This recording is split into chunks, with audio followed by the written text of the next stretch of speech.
So, hello, good people. I have received a number of requests with regards to what would one need to do when one is approaching the festival of lights, Diwali. What would one need to be doing in terms of house cleansing and physical cleansing, spiritual cleansing? Now, before I answer that, for those of you who already know me, you know that I'm a seeker, and most of the time I would obviously use real life examples to guide you. I would never talk of something that's not within my experience. So, to best guide you on this here, I'm going to give you an example. If you have kids and your kids only during your birthday, they come with gifts and all of that, but throughout the year, they don't pay much attention to you, how would you feel? Would those gifts matter to you? Right? Only you can answer that. Right? Only you can answer how would you feel.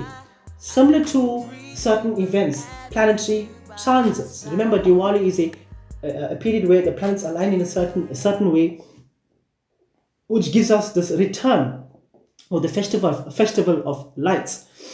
Now, ideally, we are celebrating a period light over darkness. Fundamentally, what it means is righteousness over the unrighteousness. Fundamentally, what it means is wisdom over that which is not wisdom, which is unaware or unconscious living. So it's a festival of celebrating conscious living opposed to unconscious living. So, in order to celebrate conscious living, one needs to be consciously living. If you want to celebrate something, you have to be partaking in that way of life. How can you celebrate that which you're not aware of?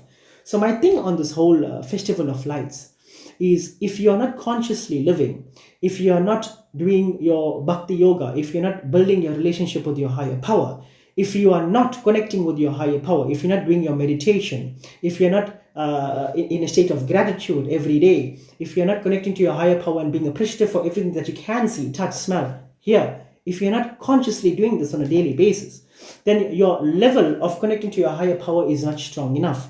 So during the period where it's Diwali, where it's a festival of lights, how would you gently try to connect with your higher power?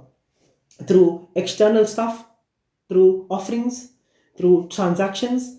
Because, as I gave you the example, transactions doesn't build you a relationship with your higher power. It's that feeling, that connection that builds a relationship with your higher power. It's that feeling, and that feeling only you would know. So before I give you any kind of rituals that you should be doing during the period of or the festival of lights, celebrating the festival of lights, for me, it's not the festival of lights. It's the festival of awareness, conscious living. It's a festival as a consequence of conscious living, as a consciousness, as being conscious, or a consequence of being conscious to righteous living.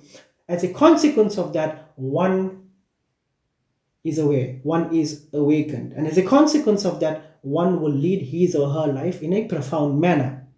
When one is unconscious, as a consequence of that, one leads his or her life in a dark manner, because he or she is unaware of the consequences of being in a low vibration.